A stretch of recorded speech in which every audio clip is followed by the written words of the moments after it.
The following is a presentation of the Belly Up Sports Media Network.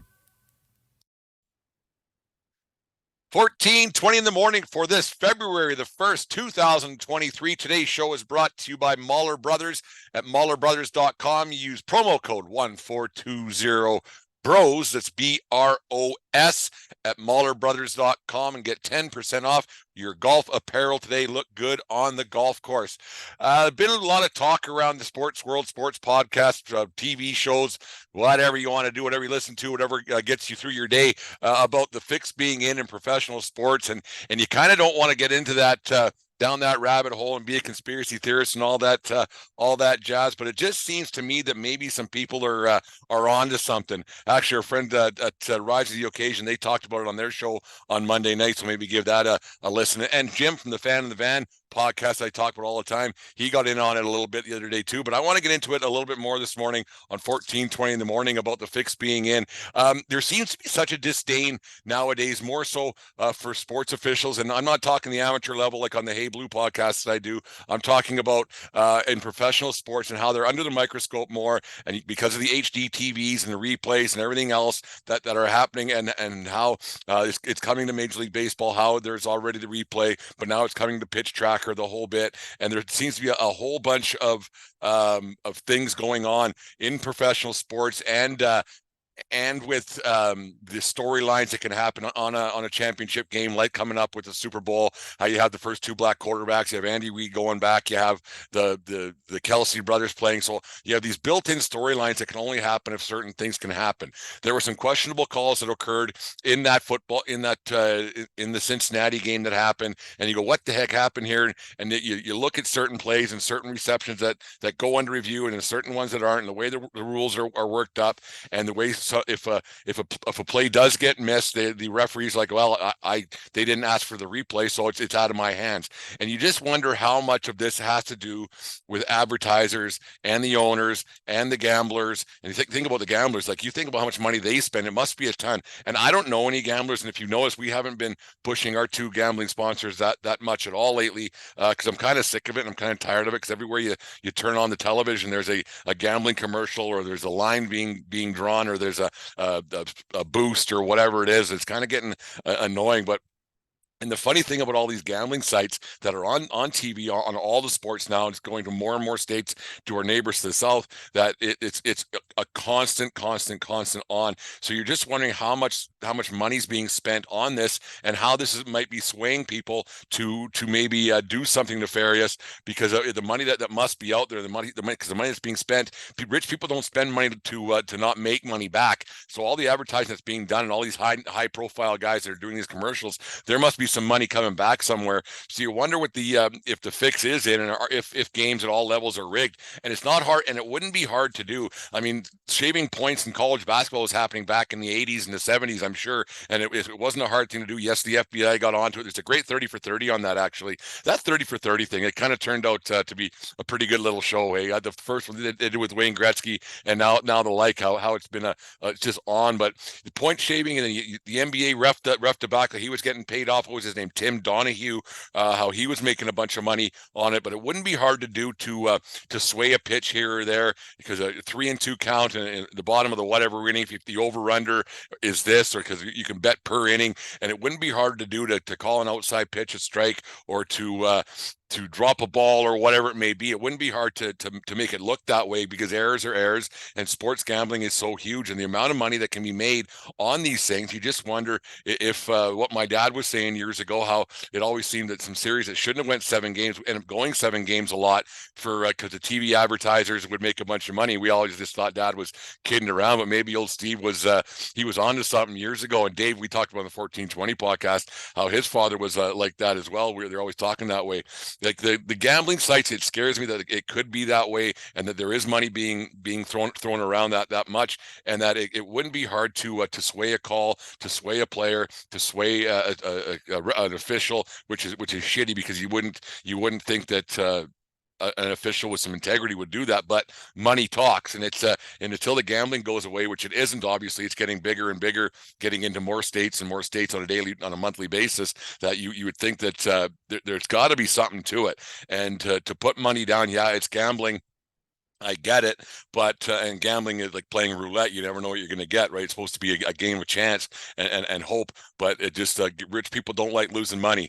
Another thing that got me going about the fix being in is you look at this NIL money that's going out there, and it's the Wild West in the NCAA right now. Nobody can police it. Nobody knows what the rules are. Nobody. It's just players and the transfer portal and the whole bit. It's really out of control. I might get into a deeper dive on it today or tomorrow. We can talk about it tomorrow night with Dave on the 1420 show, but it's this NIL money that's getting thrown around by these donors. It's unbelievable the amount of money and the money that some of these kids are asking for. I mean, good on them if they're going to get it, if they can get life-changing money and get everything paid for and their house paid for, and right on, if they can get it, good on them. But the way this is being policed, it's quite embarrassing. And you got to think that if a donor wants to give a wide receiver $1 million, what's he willing to give a referee or a conference or whatever it may be so their team can win? If they're going out there just paying these players and just so their team can win on a Saturday, and I shouldn't say this, but I'm going to say it just so roll tide roll can happen. You got to think that they aren't too far against paying off an official here or there and getting the fix in and getting the call that might sway the SEC championship their way.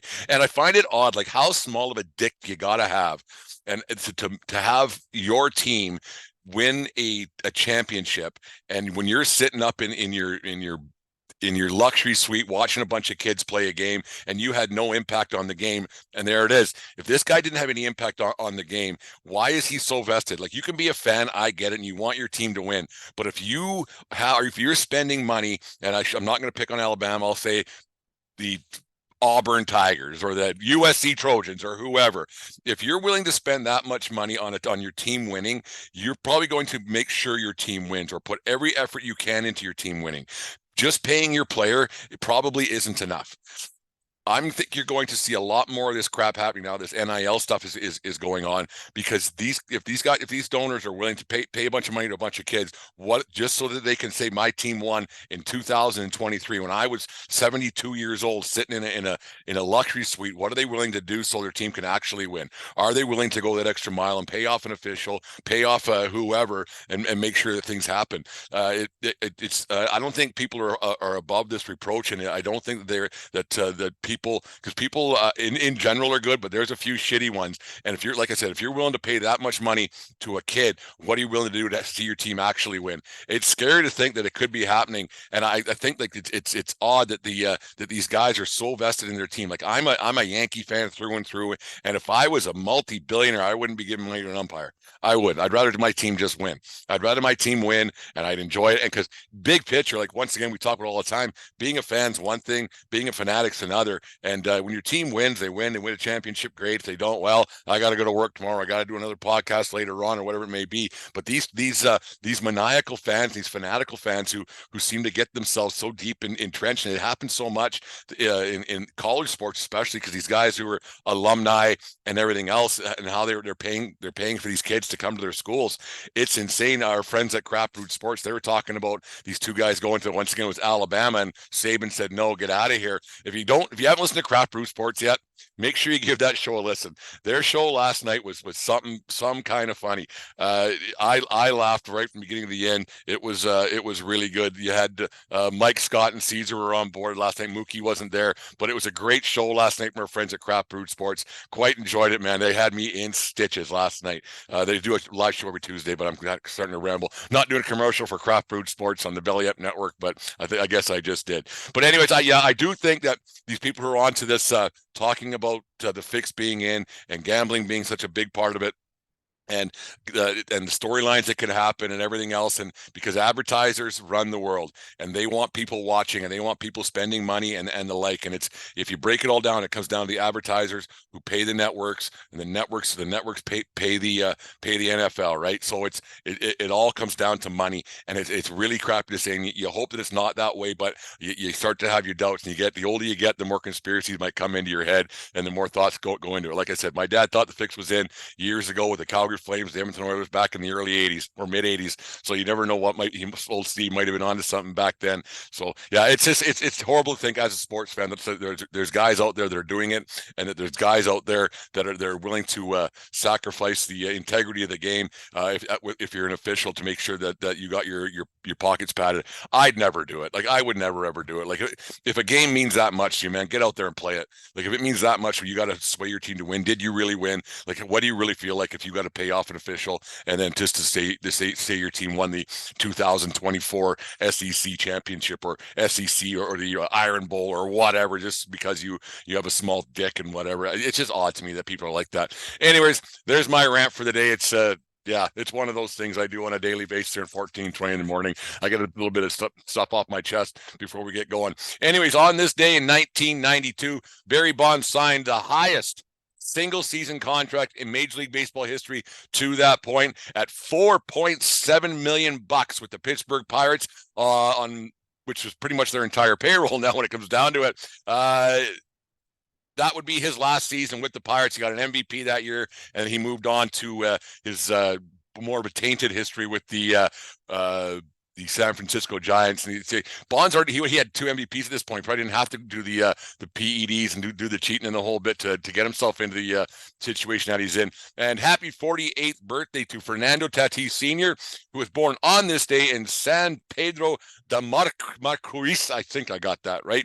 Not only is the father of Fernando Tatis Jr., he also hit 2 grand slams in 1 inning versus the LA Dodgers on April 23rd, 99, while playing third base for the St. Louis Cardinals. There's a little bit of fun fact for you, the whole bit. Tom Brady allegedly retired today. Again, I won't get into that a whole bunch until he actually signs his papers or is not in a training camp in August. I'll believe it when I see it. I don't believe it again. But anyways, I can't think that he would bypass his entire future with his wife for 1 more season of football. Anyways, crazy thing going on here. I've got a great guest coming up tomorrow on the 14:20 for Flailing Tender. Trevor Hardy's joining us on the show. It should be a great show. Old friend of mine. He's the trainer for the Lethbridge Hurricanes. Should be a great conversation with Trev. Anyways, it doesn't matter where you are. It's who you're with. Have a good night, folks. We'll talk to you tomorrow.